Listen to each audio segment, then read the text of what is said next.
Nuzlocks, when talking about Pokemon, refer to a set of self-imposed rules that make the game more difficult. These rule sets can vary depending on what kind of Nuzlocke you're doing or the flavor of difficulty you want on a particular game.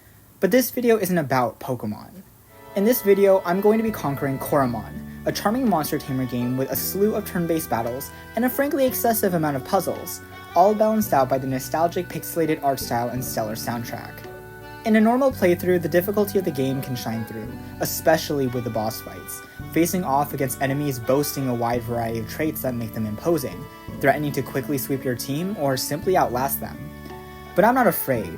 I'm here for a challenge. The game itself has its own built-in Nuzlocke rules, following some of the traditional aspects of Nuzlockes in Pokemon. I'm going to be using this rule set alongside a few other personal additions to make the run even more interesting. Here's what I'm going to go by. Only one Coromon can be caught per room, with rooms being dictated by a screen transition.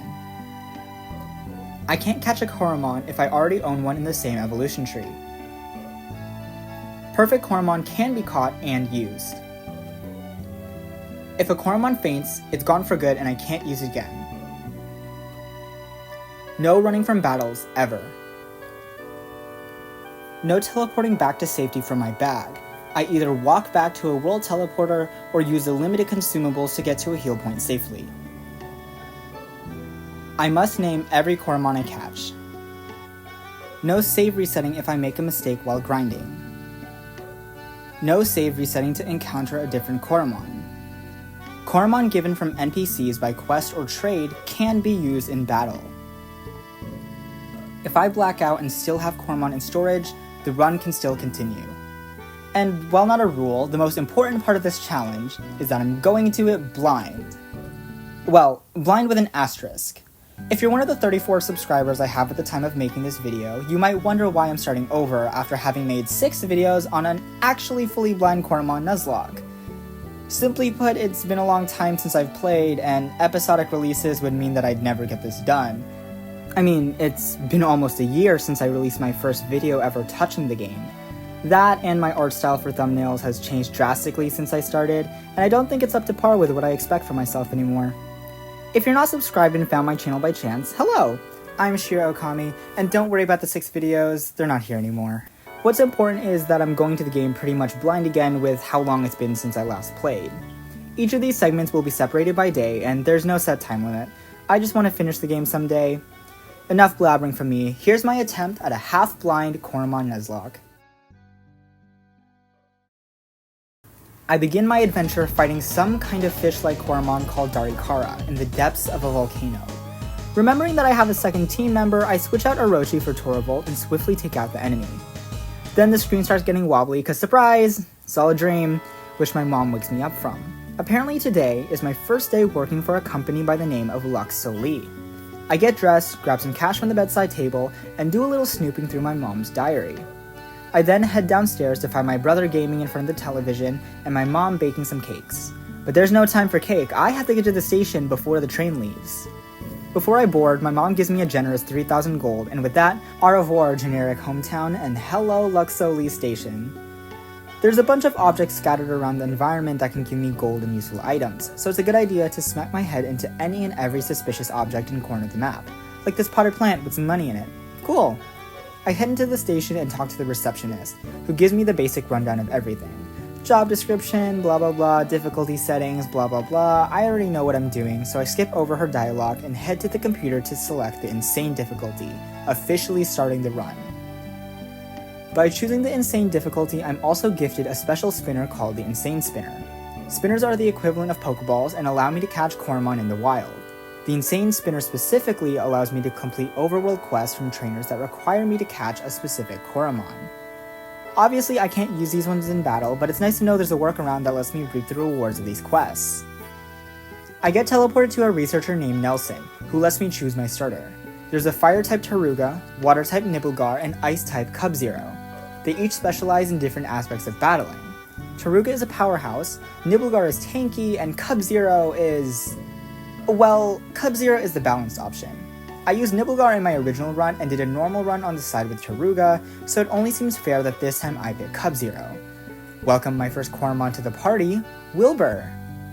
Turns out the researcher isn't too optimistic about my chances of survival because he also passes me a powder bit for free and a few other goodies to help start my adventure off. Before I even have a chance to breathe though, I'm sent to the field for my first real battle, which ends really fast because it's the tutorial fight. I get told to go to the R&D lab nearby and I head off after searching for a few more hidden items. On my way over, I come across the first area to catch a wild Coromon in, and it just so happens to be a Minnow, which I successfully catch and name Taurus because that's my zodiac sign. I then waltz into the R&D lab, only to get stopped by another researcher with a disproportionately large forehead. He gives me a sneak peek into the world of modules, abilities, that can help me access new locations, solve puzzles, and in general, make the experience a little less brutal. Before long, another researcher asked to speak with me in private, Rigel, who is one of the people in charge of an effort by Luxoli to collect Titan essences. What are Titan essences? I don't know. I just got to this city and everyone's dumping information into my lap like I'm reading Post-Shift 2 tutorials. Apparently there's a Titan task force that wants to collect and research the power of Titan essences, but they need all of them together to unleash their true potential. As a new battle researcher with absolutely zero experience, I am the perfect candidate to join the Titan task force, and I'm suddenly given the gigantic task of collecting all of the Titan essences, starting with the one on Donar Island guarded by the Titan Voltgar. How am I supposed to collect these Titan essences? Well, I can't. Not yet, that is. Apparently the gauntlet that I was given as part of my welcome bundle, the thing that allows me to summon Coromon, can also be outfitted with an essence collector. Of course, I can't do this at the lab itself, and instead have to head over to the nearby town of Hayville to get it installed by the local blacksmith Perrin. While crossing the bridge to get over to Hayville, I run into the guy with a massive 5-headed guy named Larry. Before I'm allowed to go further, Larry teaches me how to use the stink module, which makes sure I'm not disturbed by any wild Coromon if I use it in a patch of grass. Not sure how much I appreciate the idea of being so disgusting I repel every creature around me, but sure, I guess. It's basically a reusable repel every 5 minutes, and it could save me considering that wild encounter rates are super high and I can't run from any battles on insane difficulty. I venture forward and run into another Minnow, which I catch in my insane spinner. There's a guy up ahead who's willing to trade me his Coromon for one, so I decide to keep this one in my back pocket until then. For the first and probably only time this run, I start an optional trainer battle for some early XP. It goes about as you'd expect. I let Taurus and Wilbur take the wheel and they quickly work through Mira's Coromon. Going into Hayville, I find the trainer Chuck, who gives me his Beezle in exchange for my Minnow. Easy trade if you ask me. I remember to rename Powderbit to Propeller, and I catch a rainbow skin Silquill that I name Crowley. The skins don't do anything special other than look cool, which is probably also a good segue into this game's version of shinies. The game has potent and perfect Coromon, which are different from your average Coromon not only in rarity and appearance, but also stats. Coromon have different levels of potential up to 21. Depending on how much potential a Coromon has, will determine how powerful it is and whether or not it gets a change in color. Perfect Coromon have a potential stat of 21, making them extremely powerful, and insane rules allow me to catch them if I see one. Anyways, I head into Hayville, and it's a charming little town with a library, farm, Coromon ranch, and most importantly, the house where the blacksmith lives. I can heal my Coromon at the trainer hub, and I do so before stumbling across a man being cornered by a Beezle on the farm. I save him, and it turns out that the guy being attacked was Perrin, the guy that Rigel told me to meet, and because I saved him, he offers to install the essence collector in my gauntlet post-haste. It'll take a bit before he's done with it, so he suggests that I go to the library and find his little brother Marin, who can teach me the basics of battling and Coromon mechanics. I sprint on over, taking the books from Marin, giving one of the people inside the book they were looking for, and annihilate some nerd at a Coromon quiz, the last of which being extra significant because of one of the rewards I get being a lazy gem, this game's equivalent of the EXP share, in the form of a held item I can find multiple copies of throughout my journey to make life easier. Once I leave the library, something is off. There's a gold Beezle in front of the well. It's very threatening. Apparently there was a ton of Swarmy on the ranch, and they all evolved into Beezle escaping into the town. And apparently it's my problem now, so I go around knocking out most of the Beezles that are either sitting outside or inside some people's houses. There's one, however, that I can't seem to reach because there's a log blocking the path. Conveniently, Perrin is done fiddling with my gauntlet and I get it back from him. It now has the essence collector installed as well as the push module, allowing me to push certain objects in the environment, including the log that stopped me from reaching the final Beezle. We finish off the final Beazle and head back to the ranch owner to tell her about my successful bug extermination. For doing so well, she gives me a stinky disc.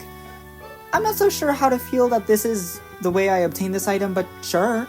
The stinky disc is another held item that reduces the chance of encounters when the Coromon holding it is leading your party. We could leave Hayville and get on the boat to Donar Island right now, but there's one more thing I can do while I'm in Hayville, and it's in my best interest to do it now. Apparently some guy named Noah has a teleporter in his basement that'll allow me to fast travel to and from Hayville, so I don't have to trek through so much grass every time. Unfortunately, the teleporter is missing some parts that were meant to be delivered, and I have to go figure out why they haven't arrived.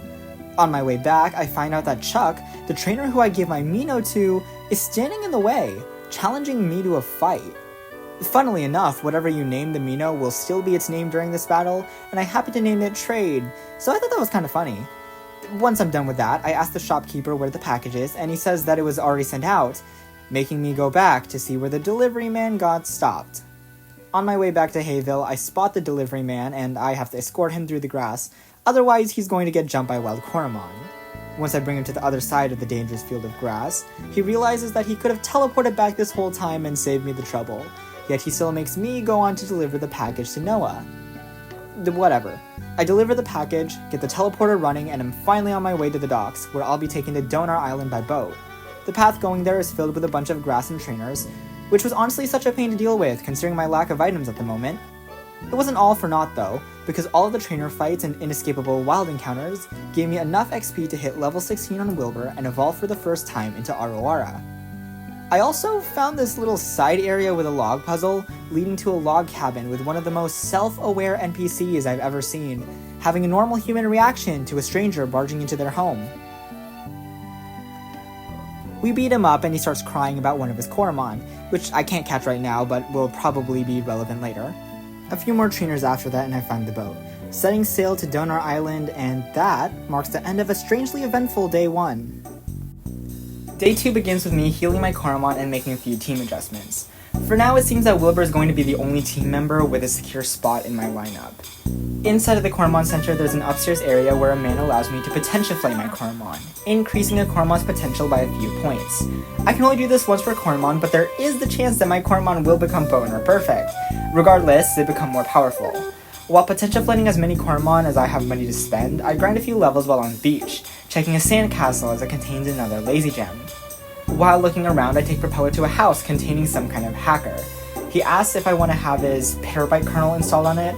I say yes, and Propeller evolves right then and there. Surprising, but what's even more surprising is that when I go back to heal my team, Propeller's health drops to near death. I head back annoyed, and the hacker devolves my Coromon before providing an official petabyte kernel for some gold, which I buy to legally evolve my Coromon. I head to the Buzzet lab located next to the Coromon Center and get approached by Nicola, who tells me of some strange occurrences on Donar Island. Some strange people appeared on the island, and his partner Thomas was chased into the fuse room of the Thunderous Cave, all to keep an essence locator safe. He asked me to bring him and the machine back safely, handing me a helmet with a light so I can traverse through the cave safely. While going through the cave, I find that the entire place is filled with wild encounters, trainer battles, and tons of treasure chests. It's a great place to grind XP, but after some time, the wild encounters start to get on my nerves, so I use a stinky scent to stop them from happening for a while. At the end of the cave is the fuse room and Thomas, trapped inside one of the side rooms. He tells me that we'll need an electric-type Coromon to overcharge the fuse box and free him. I have an electric Coromon, but I know from my last playthrough that the fuse box itself is a battle, and my Coromon are drastically imbalanced in level. I kind of use Wilbur to smoke through the entire cave, so he's at level 29, while everyone else is sitting at a not-so-comfortable level 17 or below. I didn't want to spend forever grinding, but I wanted to make sure I didn't lose any Coromon to the fuse box.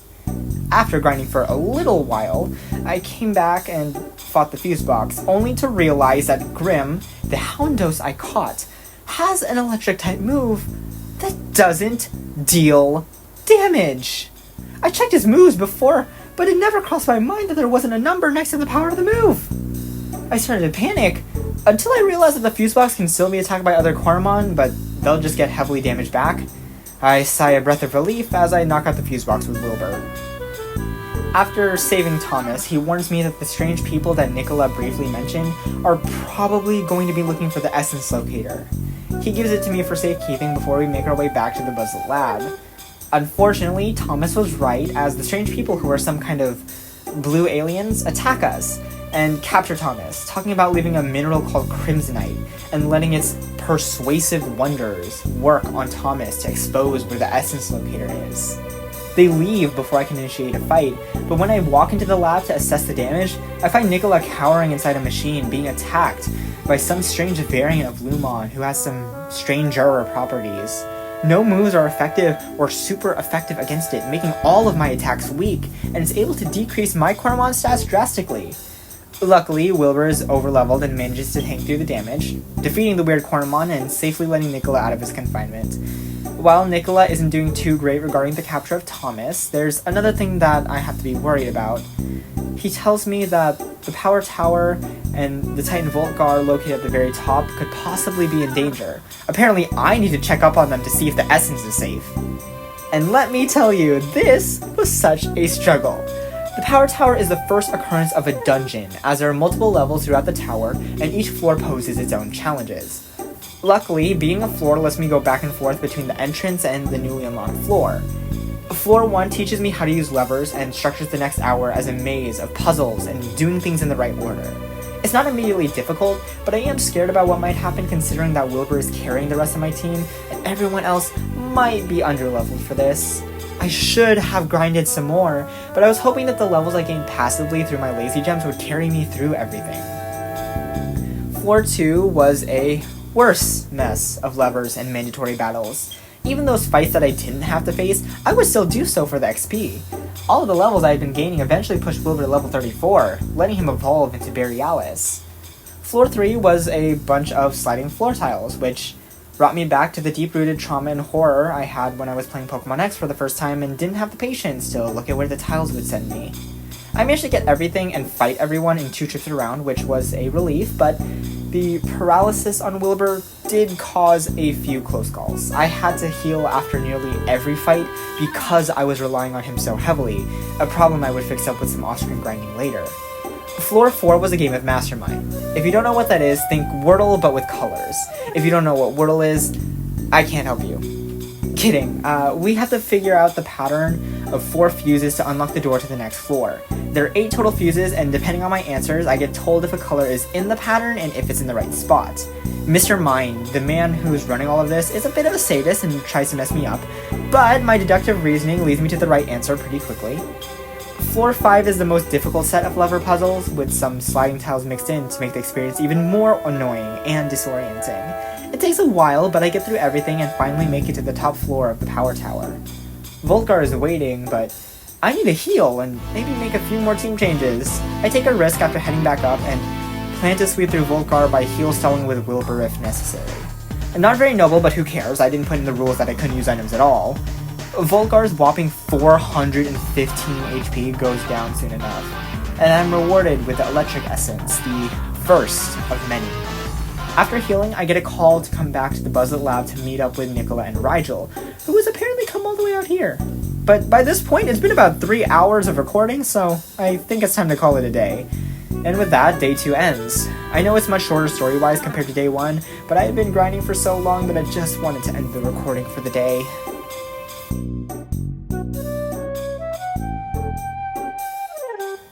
After finishing up some off-screen grind to get everyone close to an equal level, it was time to finally meet up with Nicola and Rigel. They have a few choice words about the strange Lumon from before. Apparently its element had been removed by the Crimsonite, hence why all of my attacks were weak to it. They took back the Essence Locator, and that got me wondering, what was the point of having the Essence Locator in the first place? Don't they already know where the Titans, and by extension their essences, are? Maybe the blue alien people didn't know, but I don't think it would be that hard to figure out. Before I can ask any more questions, I'm given my next assignment, which is to head over to Pawbury and find Rigel's friend Hugh, to hopefully track down and obtain the Titan Essence guarded by the Ghost-type Titan, Illuginn. On the way over to the Soggy Swamp, which connects the mainland with Pawbury, I find a chest containing a Luxe kitchen, giving me the ability to create cakes for my inventory if I have enough of the required fruits. I have quite a few on hand, so I cook up some HP and SP cakes, which is significantly cheaper than buying them from a store.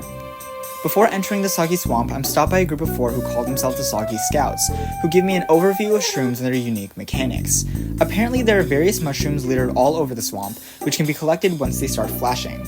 Collecting them is pretty useful as they can be traded for scents, including ones to increase the chance of encountering high-potential Coromon. As if on cue, I get a phone call from a researcher who requests a few of these shrooms for more research, to create an optionally obtainable module for the gauntlet known as the Aroma Module. It's essentially the opposite of the Stink Module, enhancing the encounter rate and level of Coromon encountered in the bush the module is used in. I get lost more than a few times throughout the swamp, mostly because pathing branches off constantly in this area, but it isn't too big of a struggle as there aren't that many actual rooms. I find a raft that takes me to Pawbury where someone is waiting at the dock. It's not Hugh, but it turns out that this person is also searching for him. Pawbury has been overrun with ghosts for some reason, and he suspects that Hugh has been snatched up by these ghosts. The only person who could possibly know where Hugh is his wife Doret, who's somewhere in the wine cellar of a large manor to the north of the area. After taking some time to heal up my team and chat with the residents, I make my way over to the wine cellar where Doret explains the strange situation she finds herself in. Apparently the wine cellar is some kind of puzzling maze, where an entrance to the manor itself can be found, but only after identifying what in the room changes every time the room is reorganized. Hugh is currently trapped in the manor, and I don't have a clear way of entering, so I have to take this alternate route. It's not very difficult, but once I actually get into the manor, I find that my soul and body have detached. I'm a floating wisp traversing the manor. There are other souls around here too, souls of deceased Coromon. Is this what will happen to my team if I make the wrong moves? One of the Coromon souls calls this place the Mesher Realm, which I can only assume to be this world's version of Limbo or Purgatory.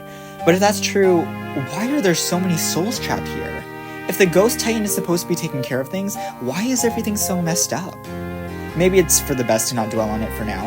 I head to the upper level of the manor, trying to find some way to unlock the front door for Hugh, when I stumble upon a rock that very strangely looks like a purple variant of, well, you know.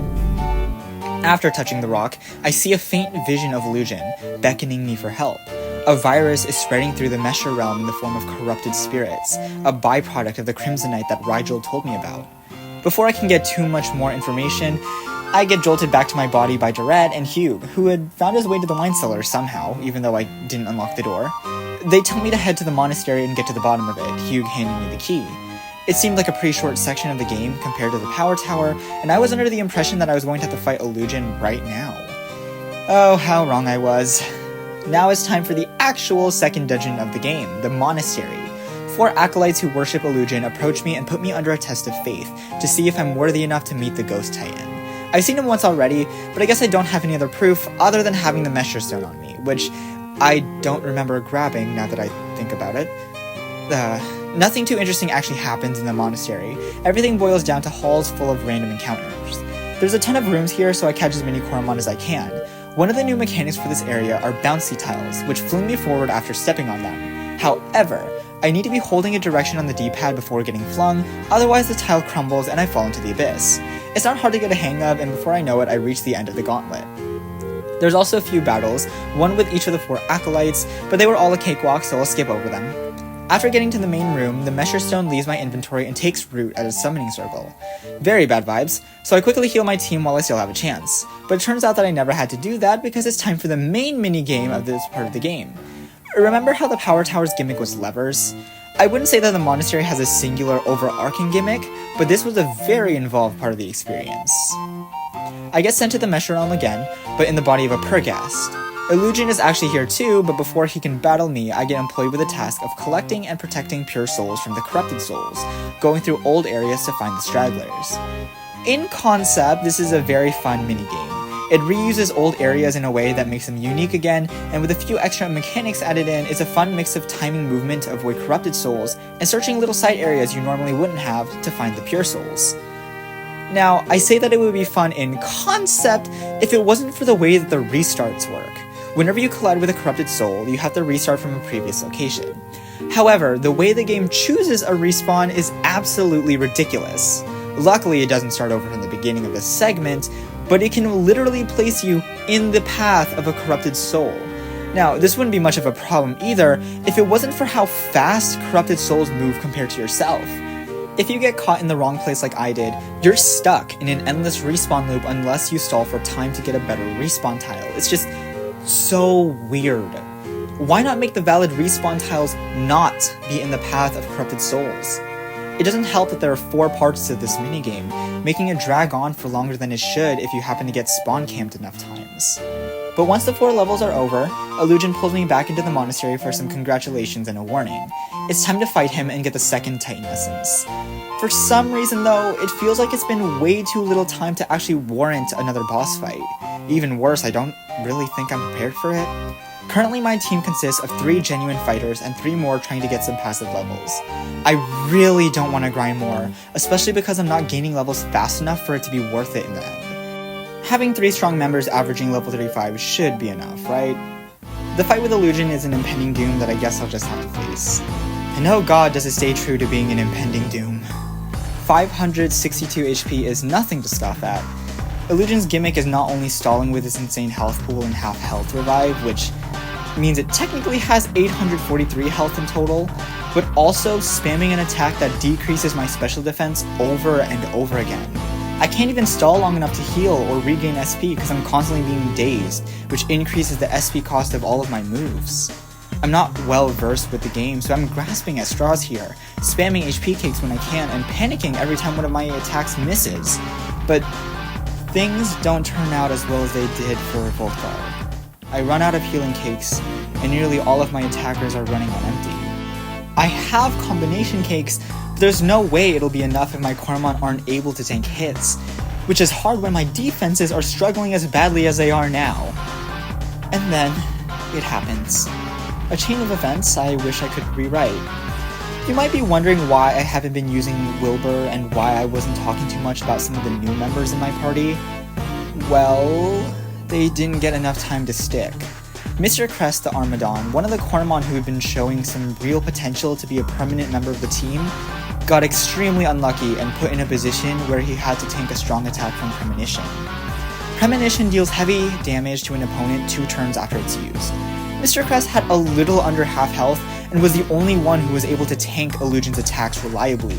He still had a good chunk of health, but apparently it wasn't good enough. In a few seconds, I watched his health drop to 0, and my heart sank just as quickly. I'd lost one of my ace Coromon for the fight, but the trouble didn't end there. I was going to use Wilbur to help me get my footing back, but he was currently at less than 1/4 of his max HP. What was I supposed to do now? I panicked, trying to figure out if there was anything I could do to salvage this. Wilbur was still strong, but too many critical hits and defense downs would be the end of him. I swapped out to one of my replacement team members. I don't know what I expected. How was a Coromon 10 levels under Illuginn meant to survive long enough to heal stall? Fiddlehead, a potent Coromon I had wanted to use, got cracked in half immediately. Illuginn hadn't even used his revive yet, and Wilbur was at 11 HP. I swapped to Davy, one of my best companions in my original Nuzlocke run. He was under level 2. I think you can guess how that went. But it gave me enough time to keep Wilbur at a decent health again, and with the last remaining strength he had left in him, Wilbur proved why he was a permanent member of the team. He took down Illuginn not once, but twice. In annoyance at my own incompetence, I took the ghost essence from Illuginn and headed out of the monastery after being teleported to the real world, not saying a word on my way back. I couldn't believe how badly that went. I wanted to give other members of my team an opportunity to shine. I didn't want Wilbur to become such a crutch, but again, he ended up being the main reason why Grim didn't end up becoming another casualty. The desert was the next place to go, but I couldn't get over the fact that I willingly brought in multiple underleveled Coromon to a boss fight, and because of my stubbornness, lost 3 members in the span of 3 minutes. It felt really bad. But on the bright side, I still had Wilbur and Grim, and this was a perfect opportunity to learn from this horrible mistake. I'm not going to be this lucky next time. I need to form a permanent team soon, and I can't afford to be underleveled again. I looked through my boxes for anyone who I could possibly put on the team. Taurus had been boxed temporarily, but it was about time I brought him back out.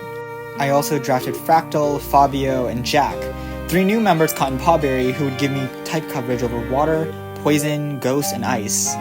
Yes, I know Wilbur already covers ice, but it's nice to have a backup. With a heavy heart, it was time to trudge forward, but not without spending some time making sure another tragedy doesn't occur. And with that came the end of day 3. The sun seemed to shine a little brighter on day 4, but there's something I need to talk about because it's going to bug me all video if I don't at least acknowledge it. So, editor me here, you might be wondering why everything with the speed of footage and my voice is kind of inconsistent in the editing, inflection and tone-wise at least. Obviously, I'm not actually doing this day by day. Each numbered day counts when I found a good chunk of time to record without any distractions. It's my first time making a video that includes my own voice, and I don't have a good mic, so that's just one thing that I'll have to get around for now. Anyways, after finishing editing day 3, I realized how quickly I tend to talk and how slowly I get through dialogue in areas of the game, which ends up in fairly messy audio and visuals, to say the least. My plan to finish the game was made back in December of last year, and I expected this to be a month-long project, but with my constant procrastination and other priorities, it has been almost half a year. That's not really what bothers me though. I just wanted to say that everything should slowly come together and be more consistent from here on out because I have a lot of free time at the moment of writing this. Just a small tangent, because the cracks in quality are showing, and instead of just rolling with it, I thought I might as well do what I can going forward, since I can't exactly re-edit all of the exported footage.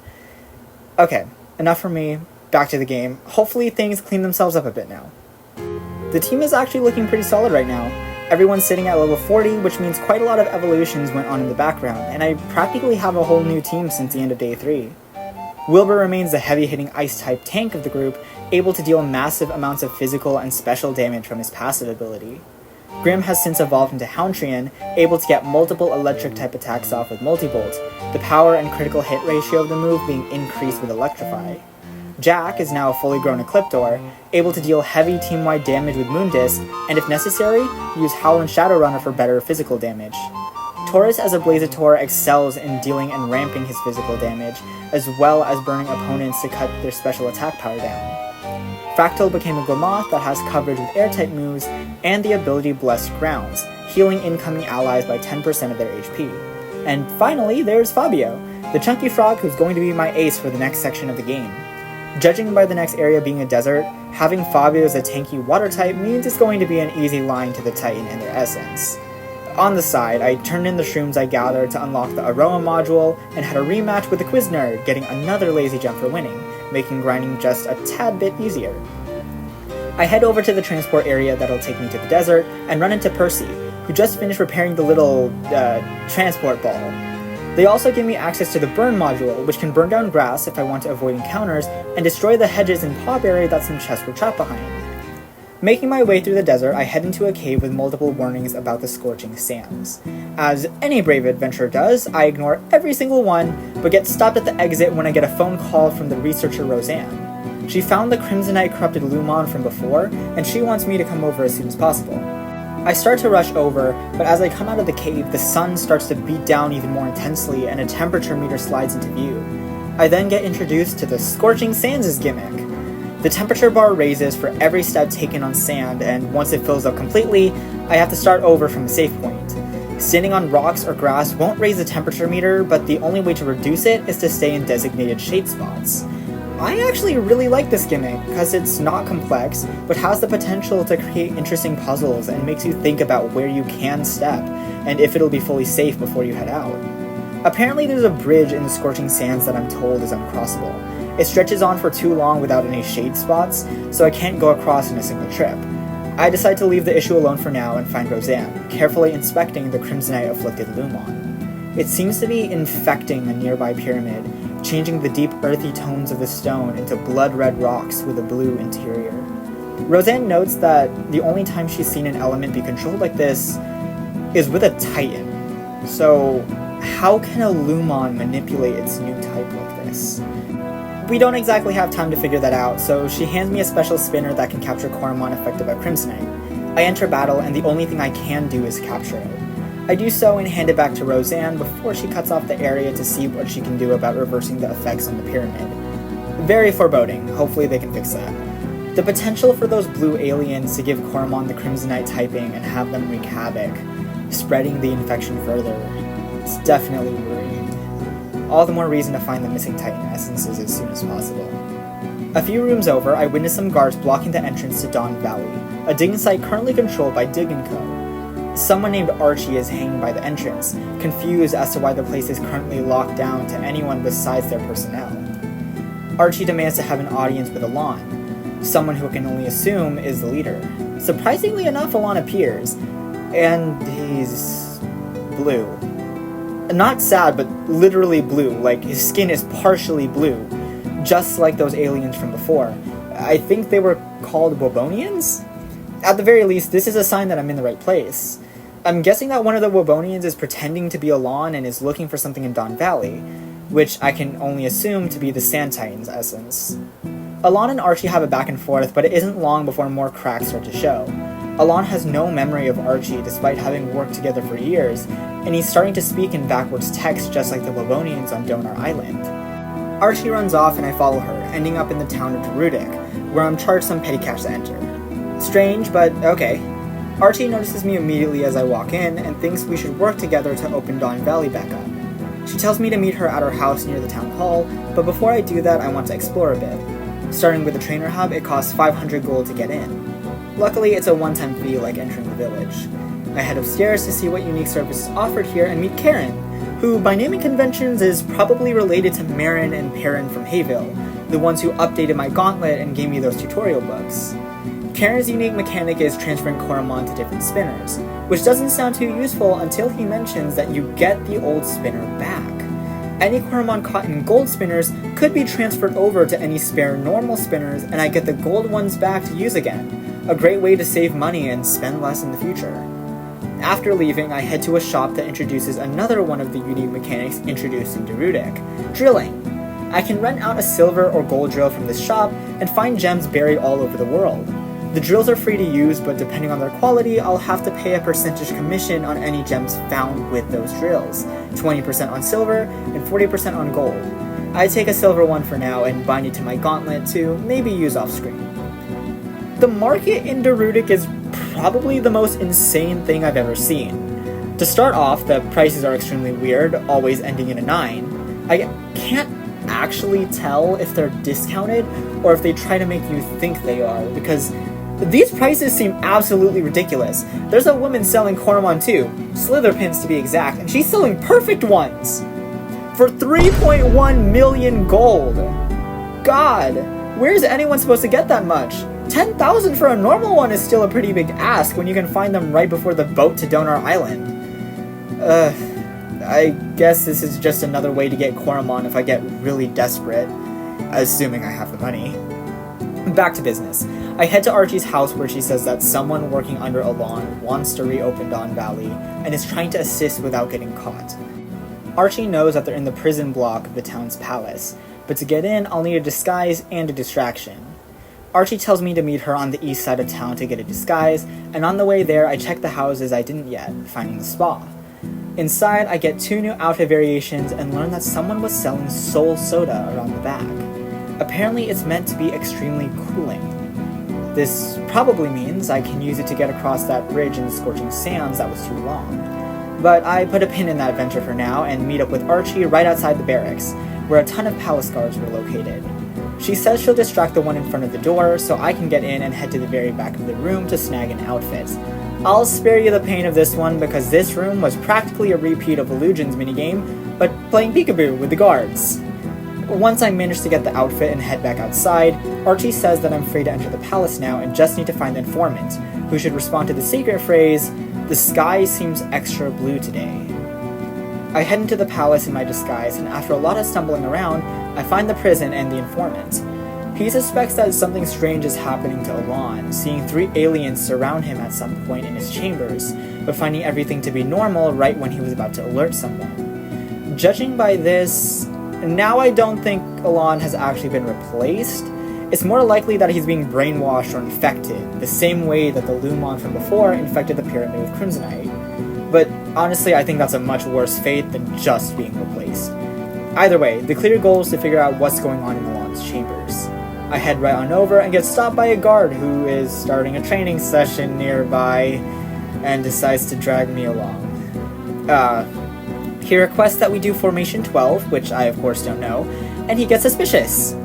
180085 joke later, and I get tossed into a prison cell for impersonating a guard.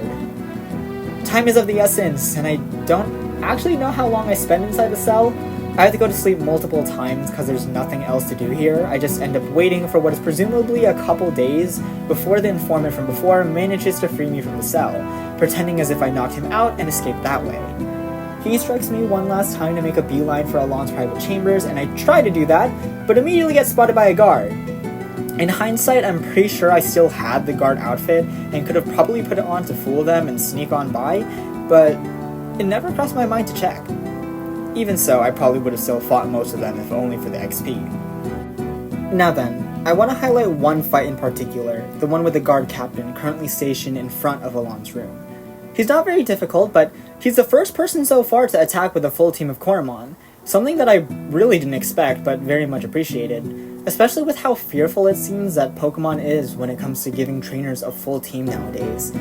Though maybe I'm misremembering, or it's because I didn't play Sword or Violet DLCs, just a little something that came to mind while playing. Anyways, heading inside after being the guard captain, it turns out that Alon's blue cheek has turned into a fully blue affliction, and 2 of the Wabonians have brainwashed another guard, saying that their eyes have been opened. Oh god, this can't be good. The transformation that occurred is definitely as a result of Crimsonite, and the Wabonians do their backwards speech again, which will be translated on screen right now so you don't have to pause. Miraculously, Dawn Valley is open again, probably because the guards have to deal with whatever happened in the palace. But before I head there, I go to test if the Soul Soda works with the bridge, and it does! On the other side is another Soul Soda to get back, and some chests with a Gauntlet coupon and Revitalizer gem, which is a held item that heals the user every turn. Could be very useful going forward. Now, onto the main event and third dungeon of the game, the Temple, which very quickly exposes its main gimmick as being traps and various puzzles, which I will quickly go over to save you the trouble of having to watch me struggle through this entire thing. Pressure plates may be found along the floor and activate arrow traps, which will hurt and send me back to the beginning of a room or safe area if I get hit by one. Some of these arrow traps are automatic, firing in set patterns that I have to avoid through correct and careful timing and positioning. Then come sliding puzzles, the only other abundant puzzle in the temple. Tiles on the floor indicate what wall or walls are going to slide and in what direction. It's kind of a trial and error thing, but with enough careful planning and positioning, it can be done much faster. The one puzzle that I very much did enjoy, however, was the dining room puzzle. 8 gems are placed on statues around a table. Each statue has an inscription that gives hints on the correct placements of the gems to open the door. For example, orange wants to have blue and red next to it, and red wants to be in a corner. So all 3 colors have to go on the same side of the table, with red in a corner and orange in the middle, so it can be surrounded by red and blue. These one-off puzzles that appear in each section of the game have honestly been my favorite ones so far. Maybe it's because it's a nice change of pace with the excessive gimmicks placed in each dungeon, but they have been much more enjoyable breaks that are just the right level of difficulty. The Power Tower had Mastermind, which was a fun deduction game that made me forget about the endless levers. The Spot the Difference room in Pawbury was fun, and short enough to not get on my nerves. I'm actually a pretty big fan of this type of puzzle in the temple. It's fun to watch everything click into place. But fun cannot last forever, as there's still a Titan essence on the line here. Actually, I don't know if the Wabonians are even trying to get Sart's essence. So far, the only thing they've done is release the corrupted Lumon into the world, kidnap Thomas, and transform Alon in his guard. If they wanted any of the Titan's essences, they could have gotten it by now, right? They seem to be able to teleport wherever they like, and it's not like the locations of the essences are very secret. In fact, it's the major building or structure of each location. They wanted the essence locator, but I don't remember if they were ever truly interested in Voltgar's essence. They weren't even there in Pawbury. The most influence they had was second-hand in how the Crimsonite was affecting deceased Coromon. And here, if they wanted Sart's essence, they could have just raided the temple. Alon was already under their influence when I got here, so why not take it then? Unless they aren't actually after the Titan essences, or they're planning something bigger, I don't see why they can't take them now. Another thought. What if the first Wabonians I saw weren't even aliens? Just other humans transformed by the Crimsonite, and there's a bigger threat here that hasn't been introduced yet. Something to keep in mind going forward now that I know a little more of what Crimsonite is capable of. After all that rambling, I finally made it to the top of the pyramid. That really didn't cut back on how difficult it is to get through this place. Honestly, not planning on doing a second run anytime soon. just because of how long this took to get through. But it's finally time to fight Sart and get their Titan Essence. And if you didn't notice, no, I did not go back to the trainer hub and heal up, and I did not realize that Fabio, my ace for this fight, was poisoned. Oh god, it's only going to get worse, isn't it? One lengthy Titan monologue later reveals that Sart probably has the most personality of all the Titans I've seen so far, and oh, holy hell, that's a lot of HP. Of course, this is when I notice that Fabio is not doing so hot in the SP department, but I go for a Cloudburst and knock off nearly 200 HP off of Sart. This may not be as bad of a fight as I thought. All that grinding off screen, plus the mandatory battles in the palace and pyramid, maybe it was more than enough to save my skin. After withstanding 2 devastating blows, Sart summons 2 Coromon to defend, which takes their effective total health to over 1000. Luckily, Cloudburst is a wide attack, and completely deletes Sart's spawns, leveling up and granting Fabio an insane 200 power, 100 accuracy, special water-type move. My jaw dropped to the floor because that is exactly the kind of thing that would make a fantastic finisher to the boss fight. High power, full accuracy, super effective stab, and on a special attacker. The only downside is a 1 turn to charge, but that is nothing compared to how much this is about to do. Of course, I also forget that poison drains SP, which means that Fabio doesn't end up with enough after the charge to use it, but whatever. 2 turns later, he finally gets to shine and completely, absolutely, bombastically obliterates any hope Sart had at winning, dealing over 400 damage in a single turn, also being a crit, just to add insult to injury. Of course, it can't be a boss battle without a death scare, because Sart has one final hurrah, holding onto 1 HP and nearly killing Fabio with their skill, dropping him down to 1 HP as well. They also damaged the rest of the party, but I could care less about that right now because I was horrified that the poison was about to screw me over big time. 1 heal later, and Fabio ended the battle with a Cloudburst, earning himself a well-deserved break and the Sand Essence. But not before one last monologue from the Dust Sand Fart amalgamation.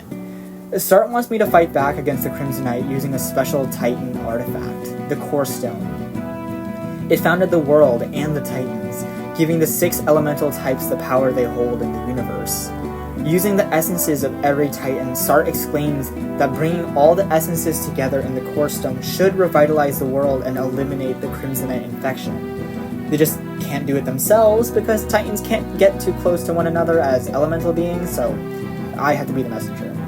Together with the Electric, Ghost, and now Sand Essence in tow, the Core Stone reacts and pulls them together, urging me on to escape the crumbling pyramid and locate the last 3 essences.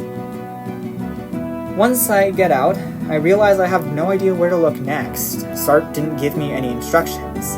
But one of the researchers helping earlier with the pyramid talks about an event happening at Luxoli campus called the Mirror Challenge. I guess it's something big because nothing more is told to me than that, and I guess that's the only place I'm headed next. Not today though. I think my team and I have earned a good long rest, and an end to day 4. Things went pretty smoothly in the desert, so I thought that the Mirror Challenge was going to be a breeze. Or at the very least, it would be a fun game to take away from how grueling the last dungeon was. Unfortunately, I was very wrong. I want you to pause this video and guess what the Mirror Challenge actually entails. Well, I'm sure that more than a few of you actually figured it out because the name is a bit of a giveaway. Back at Luxoli campus, the Mirror Challenge was taking place in the nearby arena where the tutorial fight was. As soon as I walked into the general area, I was locked into a small cutscene with Larry and forced into the challenge. The referee brought me up to a cube, which replicated my entire team at a higher potential level, and I had to fight it. I'd luckily healed my team beforehand, but if I'd known, I wouldn't have brought my entire heavily invested in team. It was the first part of this challenge that really emphasized that I was going into this blind.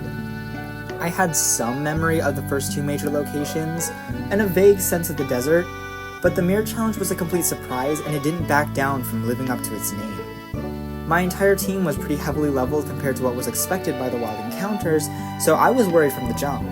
The silver lining was that I had at least one member in my team that could counter one another, though at the same time that rang true for my mirrored opponents. Both of us started with Fabio, so I swapped to Grim and handled that quickly. Unfortunately, Fabio had sustained heavy damage before being swapped out while I was trying to get the enemy poisoned. Mirrored Grim was next, and I was very concerned about not having any sand-type moves at the moment. I couldn't have a back and forth with my own version of Grim, so Jack tried to deal with the mirrored foe. He got a good hit in, but then got struck with multiple critical hits from Multibolt, leaving him on 6 HP and poisoned. Panicking, I swapped out to Fractal, who I wasn't expecting to get the kill, but to set up Blessed Grounds if I was ever forced to send in a damaged Coromon. Fractal managed though. Mirrored Wilbur was concerning until I remembered that Taurus was in my back pocket. Taurus went out and Mirrored Wilbur went down, easy as that. Mirrored Fractal was next, and I was under the impression that this would also be easy since I didn't have to spend a turn swapping. While Taurus's attack was super effective, it didn't one-shot the enemy, and it completely passed my mind that not only was Taurus weak to air-type attacks, but that Fractal had one. From nearly full HP down to 0, Taurus was knocked out, and I didn't have anyone else who could hit heavy against an ice type. Things were looking very bad for me. I had to swap into someone, but my only team members at decent HP were Grim and Wilbur. Jack was poisoned, while Fabio and Fractal weren't doing so hot on their own, and I still had to deal with the mirrored versions of Fractal, Taurus, and Jack. The only thing I could really do was swap to Wilbur, otherwise I'd have to recharge SP on Grim. Oh, right, one more thing to mention, no items were allowed for this fight, so I couldn't even heal stall once I really understood what I'd walked into. Wilbur managed pretty well against Mirror Fractal, but Mirrored Taurus was next, and I knew better than to even try that. Grim was the only other team member that I could rely on right now, so I swapped and got very lucky with Multibolt, knocking out Mirrored Taurus with only 10 HP left. Mirror Jack was the final hurdle to cross, and I swapped back to Wilbur only to get hit with Shadowrunner, which deals damage equivalent to the level of the target, which meant in my case it was a 2-shot in Wilbur and a 1-shot on everyone else. I swapped to Fabio to try and take advantage of the Blessed Grounds. It restores HP based on a percentage, and Fabio was the tankiest member, so he'd heal the most from it. Unfortunately, it wasn't even close to being a decent chunk of health. Fabio went down after losing the first strike for being slower. I had a clean switch now though.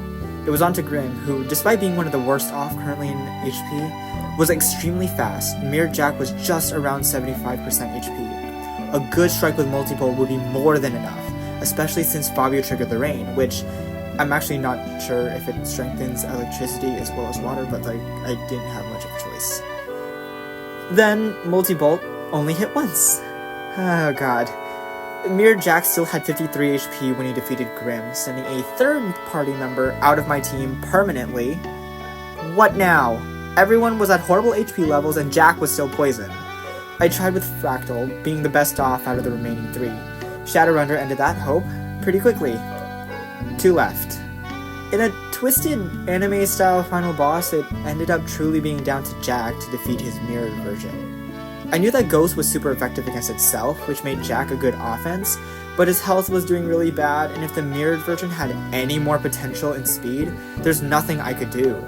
So with my fingers crossed, I let Jack use Moondisk. And by some twist of fate, he managed to attack first, meaning that the mirrored version had no chance. The anxiety still swelled up again, knowing that I only had 2 members of my team left for a battle that gave me what in return? Okay, well, they explained that there would be a prize for winning, and for defeating my mirrored self, I earned the scan module, which reveals hidden items without needing to slam my face into every object. I admit that it was a very useful tool, but not worth losing nearly my entire team, including a team member that dog-walked the last Titan, a team member that I thought I was finally going to get to keep. Rigel brought me back to the lab to give me a luck spore so I could traverse water and get to the mountains where the next 2 Titans would be. Of the remaining elemental types that haven't been put in the core stone, there was fire and ice, which made sense for mountains, and water. Seems like the entire world is pretty much open to me now. But of course, I had to assess some damages and bring some newbies onto the team. I couldn't fill in all 4 missing slots with different elements, so of the Coromon I've been picking up throughout my adventure, here's who got a chance. Taiga, the Bittybolt, which was one of the 2 Coromon in the intro sequence, evolved of course, Jemmy, the Potent Scintilla, and Bernie, a pyro chick. Going back to the east side of Darudic, I found the Vermeer Grotto, a flooded cave that would lead to the mountains, vines sprawled all over the place.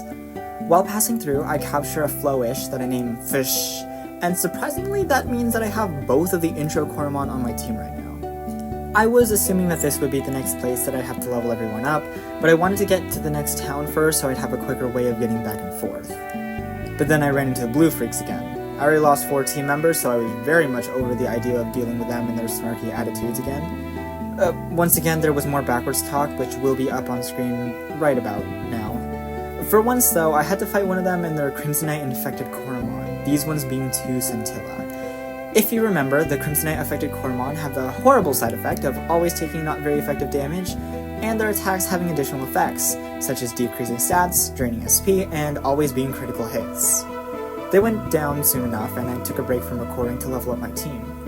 When I finished up, everyone was fully evolved, meaning that I now had a Toravolt, Millidont, Infinix, and Darikara.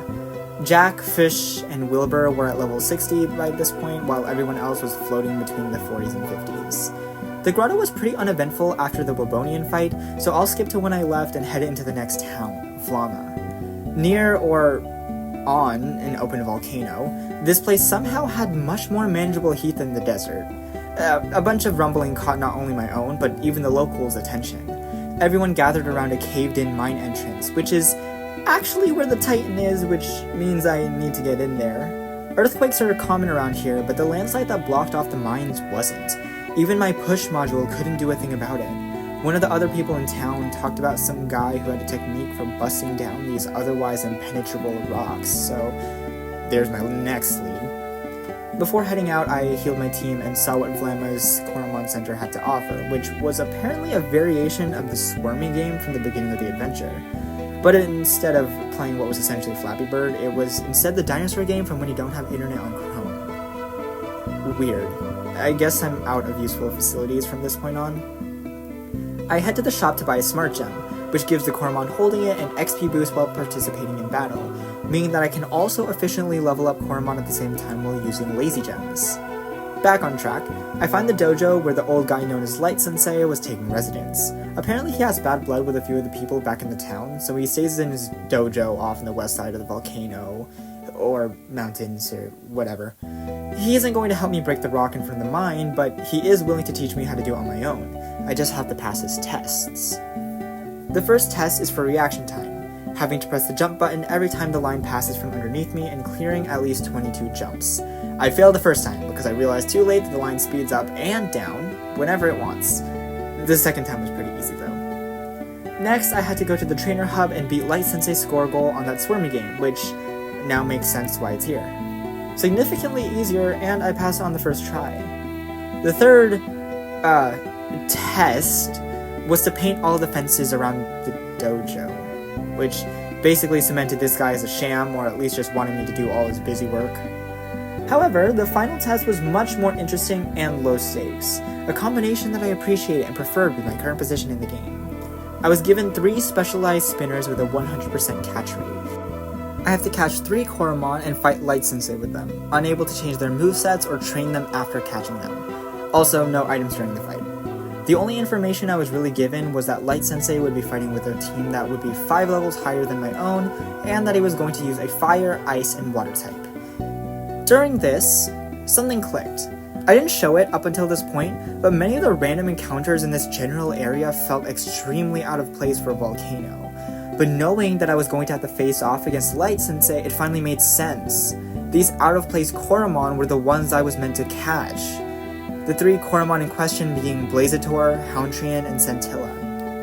Each of their types also directly combats someone on Light Sensei's team. Blazator against ice, Hountrian against water, and Scintilla, didn't actually directly counter fire, but I still thought it was a little weird.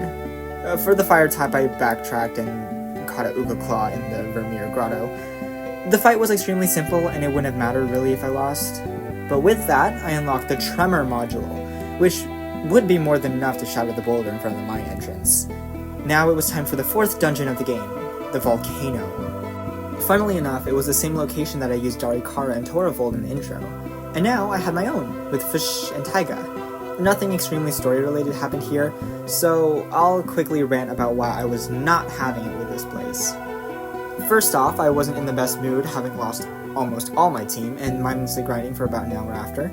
Then, the blatantly obvious fetch quest from Light Sensei outside of the final test just kind of felt like whoever decided on this wanted to incorporate small challenges into this section, but couldn't make anything new for it. It especially felt cheap with the Swarmy game and every challenge having no fire theming at all. My next complaint is entirely personal preference, because I absolutely do not vibe with these kinds of minecart puzzles, especially not in the way they were presented here. So much trial and error, not knowing where any of the minecart paths lead. Not to mention that there's nearly no way to tell if you're making progress towards going deeper in the mine to fight the Titan. Like, how am I supposed to know which minecart will be taking me down the right path, or if it's just a dead end when there are like 7 of them connected to a single room? No other big puzzles in this place either. The only saving grace for me personally was that it was short. Once I made it to the Titan, I knew that Fish was going to be on the front lines. I also contemplated that Fabio would have taken that role as Ace again, if he was still alive. Whatever. I stepped up to Hozai, the Fire Titan. He went on about how there's no option to lose any of these fights, to lose any of the Titan essences. Even just letting one of them fall through my fingers would mean that there would be an insurmountable challenge trying to get it back to fight the Crimsonite, making itself even more obvious to the world and especially the Titans. Hozai himself has over 1,000 health, and he talks briefly about how the Wabonians are planning on infecting one of the Titans with Crimsonite, specifically his sister, which I'm assuming is the Water Titan? I let Fish handle the fight, constantly blasting Hozai with heavy attacks, and even rewriting his heatwave weather with my own downpour to make Fish even stronger, and Hozai's attacks useless. There was nothing he could do. While he was trying to set up conditions like trapping Fish in the fight or reversing the weather to benefit him, Fish kept hitting him like a truck and kept him wounded. Even Hozai's final hurrah, draining everyone's SP to 0, was only a temporary blockade before Fish finished him off. I was really proud of my new team, especially since I could be 100% sure that they could fend for themselves.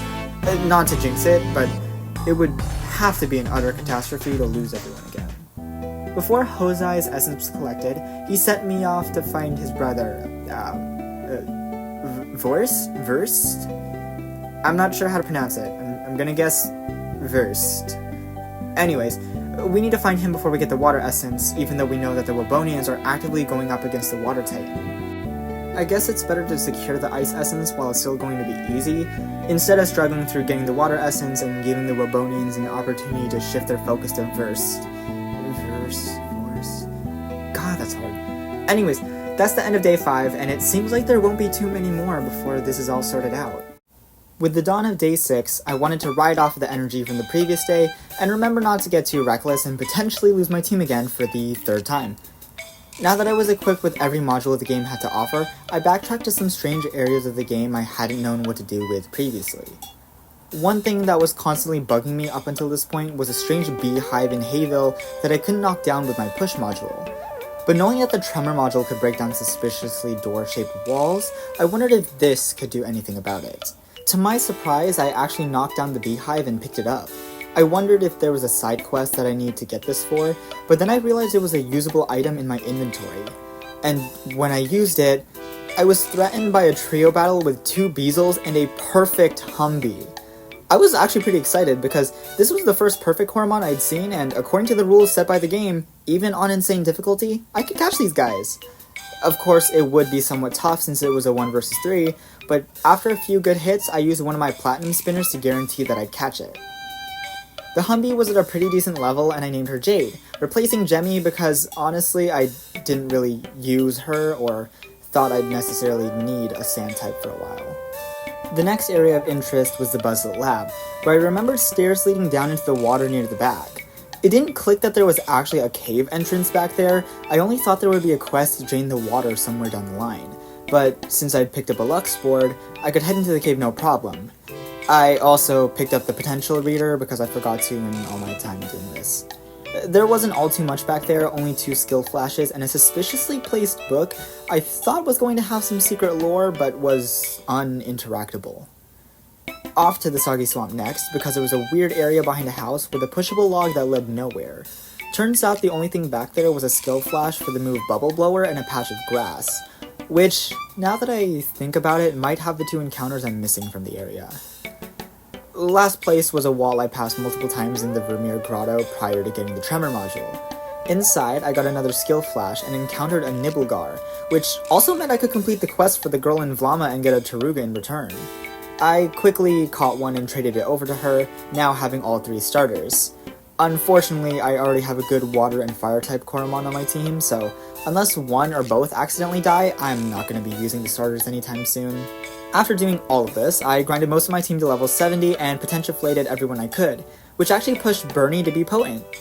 Now it was time to head to the neighboring mountain where the Ice Titan lived.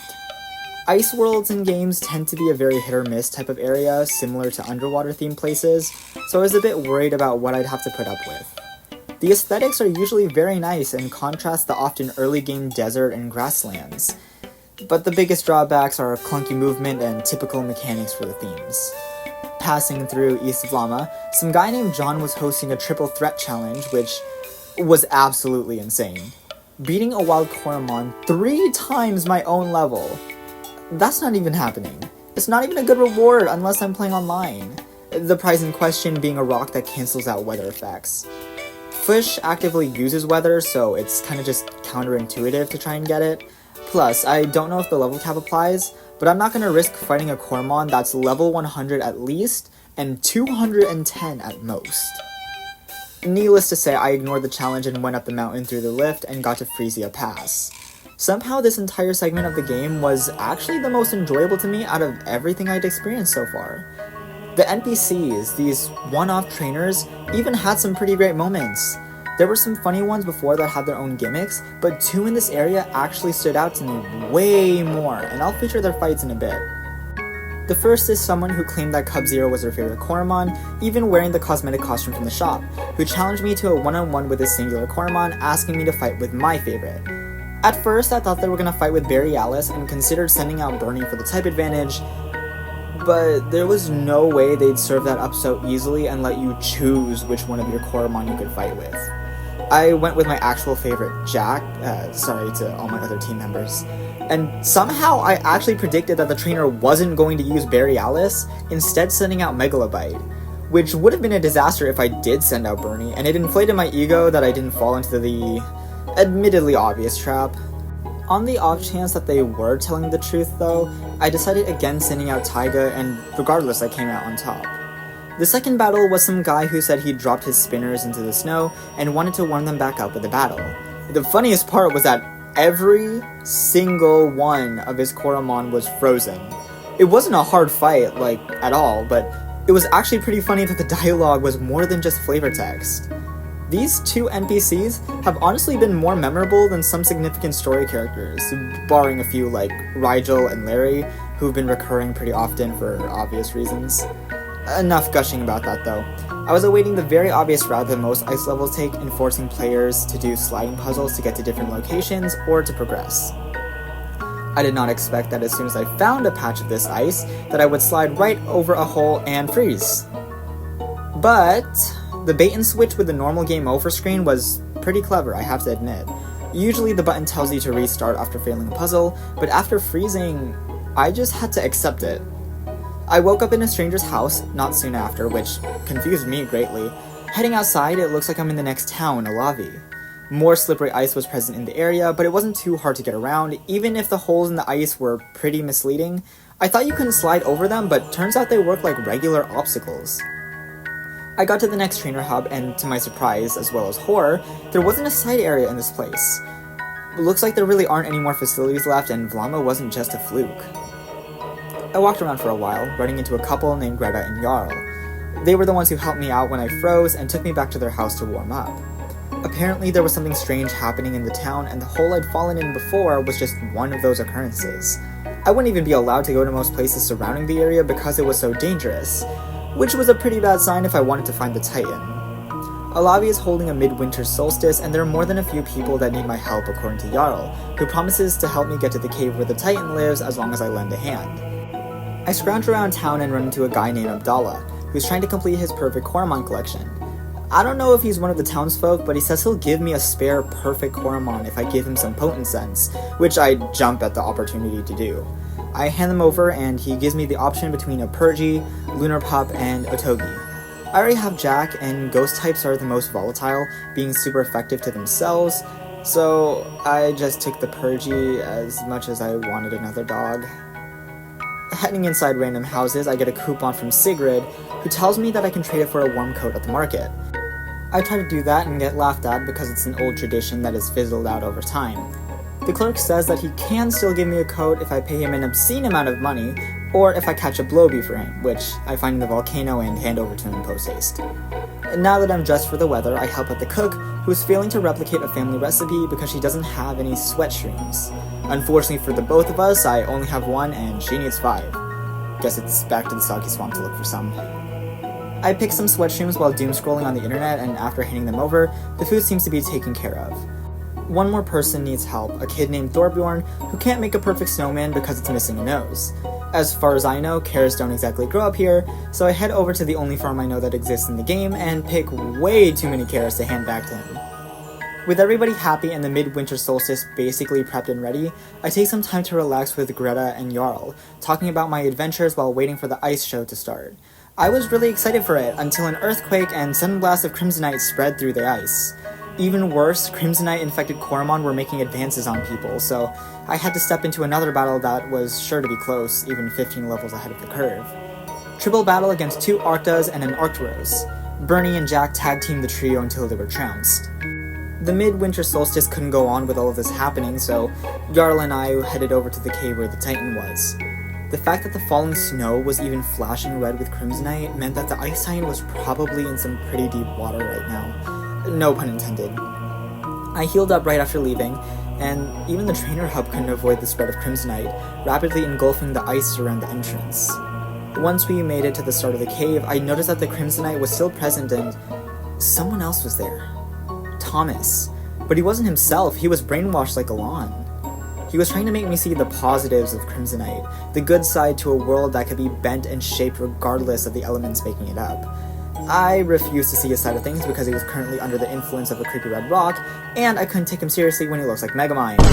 Naturally, I had to beat the daylights out of him so I could head into the cave, and it didn't take that long, only a few close calls. The cave itself was uneventful, with its puzzles being slippery ice to the absolute extreme. Strangely, I didn't mind this one as much, even though it was way worse than everything shown before. Maybe it's the aesthetic of the ice world that was carrying it, or my love-hate relationship with sliding puzzles, who knows.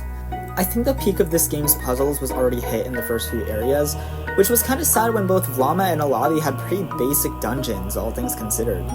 Though I guess Alavi made up for it with interesting character interactions / involvement, plus the cool storytelling with the Crimsonite affecting the town. The Ice Titan, whom I refuse to butcher the name of again, was deep within the cavern and eerily surrounded by Crimsonite shards, flowing over the ice in the area. He also has some of the minerals sticking out of his body, being partially infected and even preaching about Crimsonite's capabilities. It turns out that the water he's turning into ice had already been infected with Crimsonite. Hozai was right about the Water Titan being targeted because the infection was in the water, meaning that it would naturally go over to where the Ice Titan was. This also has some pretty bad implications for the rest of Valua if it keeps spreading. There was no choice but to beat some sense into the Ice Titan through a boss fight. He has 1,340 HP, and to my shock, Bernie's fire moves weren't super effective. Okay, editing me right now. What am I talking about? You can literally see right there that it's very effective. What was I on? I chalked it up to the Crimsonite trying to take over his elemental typing, but on the positive side, my moves weren't super ineffective, which was relieving. Even though I planned to use Bernie to handle most of the fight, I ended up having to switch to prevent any reckless deaths. Somewhere in between, the Ice Titan managed to fight through the brainwashing, and a glimmer of hope rose through. Not only for him, but maybe even the Water Titan, who's no doubt in bad shape. Taiga finally got to show off his Bolt Bomb, which has a power that increases proportionally to the amount of SP the move drains, up to a maximum of 60 SP, capping at a massive power level. Taiga didn't manage to finish him off though, so Jade took the opportunity to quickly snipe the Ice Titan and end the fight. The Ice Titan snapped back to his senses, and I got a little more insight into what Crimsonite does to infect someone, using deception and their own strong belief that they're doing good to trick people into going along with it. The Ice Titan quickly shed his physical form and handed over his essence, which meant that I was only missing one before I could undo this entire mess. Heading out of the cave, Jarl informs me that the situation has gotten much worse. The Crimsonite has spread further through the ground, into trees and even metal posts.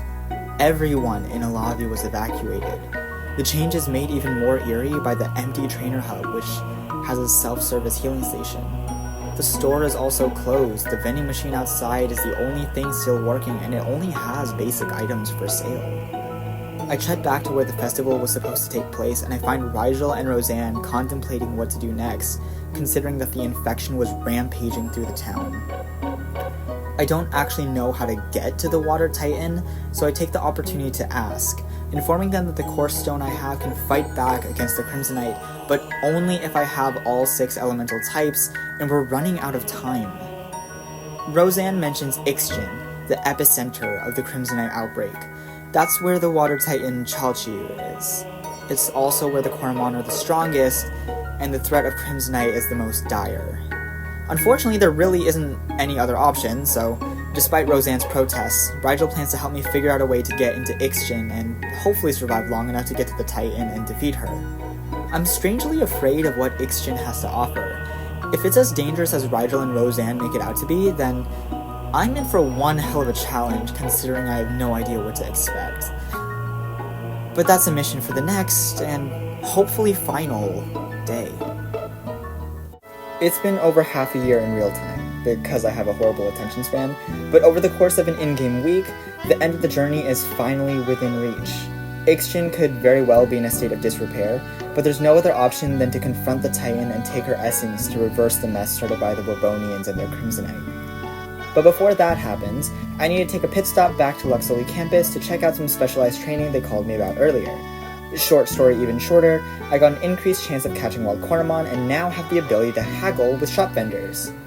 Now it's back to South Alavi, where a nearby cave leads me into the submerged tunnels and by extension provides a passage into Ixqun. My mom voices her concerns over a phone call and sends me a hefty 25,000 gold that I didn't end up using. The tunnels have even more of those sliding puzzles from the Ice Titans dungeon, but mixed in some other types of puzzles and naturally occurring Crimsonite Coromon. The Crimsonite Coromon were especially worrying, seeing as I didn't have any sense on me to prevent them from distracting me while doing puzzles. Luckily, my abundance of healing cakes were more than enough to not require any return trips to a trainer hub. After making my way through various puzzles and tough terrain, I step out into a teal and turquoise cave, a sign I'm just about to reach Ixqun. Right as I use the Luxlure, my jaw drops when a Crimsonite-affected Coromon rears into view. I wasn't aware that I was going to be able to catch one of these, considering that they're supposed to be the enemy here, but I'm not going to turn this opportunity down. Of course, with my team as is, I'm not too keen on the idea of actually swapping out one of my team members and having to grind a bunch more levels just to get everyone to the same place. Though, in hindsight, it would have been much smarter to keep the Crimsonite Coromon on my team solely because it has no weaknesses, at least as far as I know, unless it's a ghost-type situation and it counters itself. For now, I'd have to make my team work, and it's been fine up until this point, so I don't see why I can't continue to make it work. The path leading up to Ixqun, as well as Ixqun itself, is a mess. Crimsonite is littered everywhere. Pillars have been transformed and knocked over to obstruct my path. The water is murky and dark, and some of the clutter threatens to crush or brainwash me outright. Passing through, I encounter Phanto again, but he doesn't fight me this time, instead causing the Crimsonite-infected water to bubble and boil, bringing back the mechanics from the Scorching Sands. I do have to commend the reuse of these older mechanics in a way that fits the theme. Ixqun itself, in my opinion, is one of the most visually interesting areas, and looks great even with the Crimsonite everywhere, but the entire place is just a glorified dungeon. There's no trainer hub or town to visit. The entire place was overrun by Crimsonite, so it's a straight path to the temple where the Titan resides. It makes sense with the story, but it sucks that an area this pretty has nothing more to show for it. Maybe there's something to look back on post-game, but I have to get the last essence first. The entire place is a culmination of the trials and tribulations that I'd had to deal with up until this point. Red ice forces the sliding puzzles back again, but it's much more important to take the right path unless I want to be stabbed by these crystal spines on the floor. Rolling pillars make sure that the push module is used to create new pathways, or to simply make it harder to get to the end goal. A boiling water maze causes each step taken to be methodical to avoid getting singed, and electric gates prevent me from rushing through everything without pausing for at least a second to wait for them to deactivate. About halfway through Ixqun, Alon makes himself known again, forcing me to fight a bunch of Crimsonite-affected Coromon. It's not easy, but my team is more than capable of handling each and every one of them. Upon reaching the top of the temple and being just a few steps away from ending this mess, Alon stops me again and I get caught in some kind of Crimsonite trap, the same kind that Thomas was sealed into. It seems like the Wobonians have pretty much won.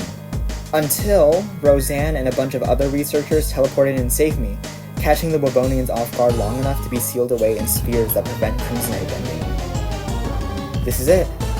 I run off into the temple where Matician and Roller try to stop Chalchiu from appearing despite her best efforts. A bit of her own sanity comes through the Crimsonite and she's actively having to push back against the Wobonians to keep her physical form. Unfortunately for both her and me, the two Wobonians turn her physical body into a weapon that I have to deal with.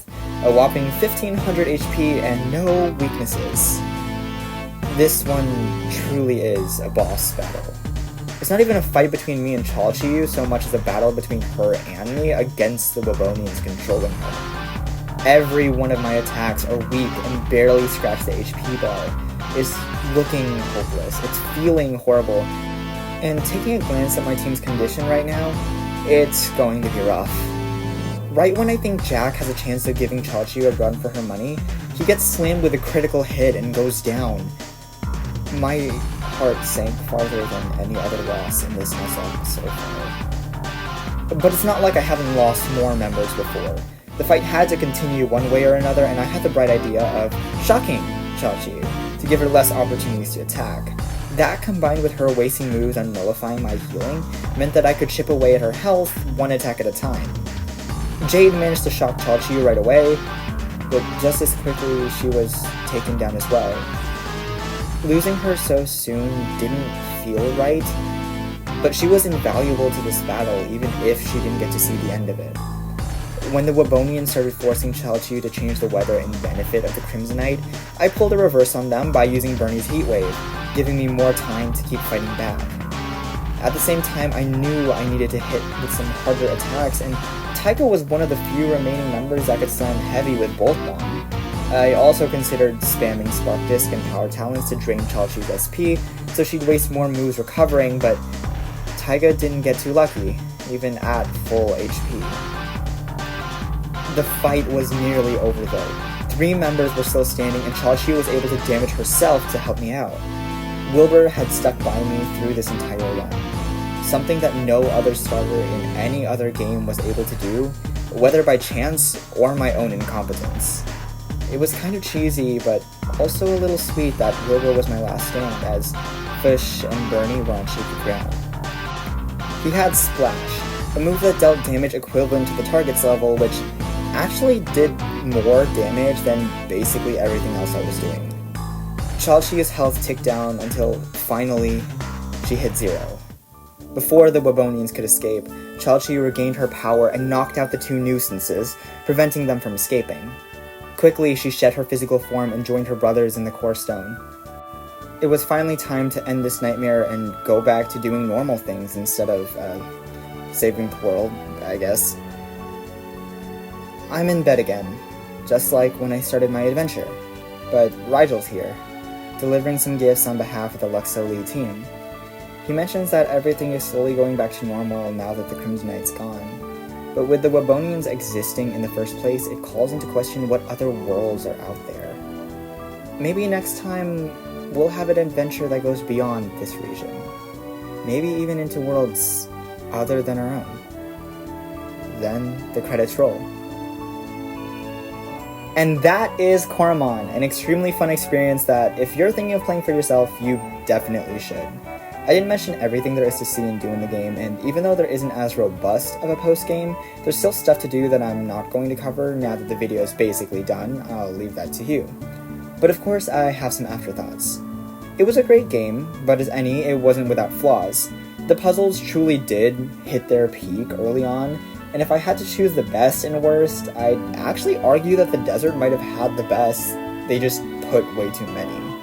Alavi might have been the worst puzzle-wise since there wasn't much unique to it other than the sliding puzzles, and they dragged on a little farther than they should have, namely in the tunnels leading to Ixqun.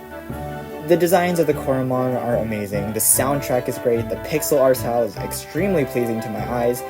I just wish that the puzzles and pacing of the story had a little bit of tweaking. So, while a second playthrough isn't exactly high on my list of priorities, I'll probably come back to the game in the future, maybe on a normal difficulty, and perhaps I'll 100% the game. Who knows? I mean, I did get multiple achievements for completing the game on the hardest difficulty, so that's some of the hardest ones out of the way. Oh, right, and apparently more Coromon content is in the works. Rigel mentioned going to other planets and checking out how Crimson Knight is affecting them, and there just so happens to be another game under the name Coromon Rogue Planet, releasing sometime soon. Not a direct sequel as far as I know, but it'll blend roguelike elements with everything there is to love about this game.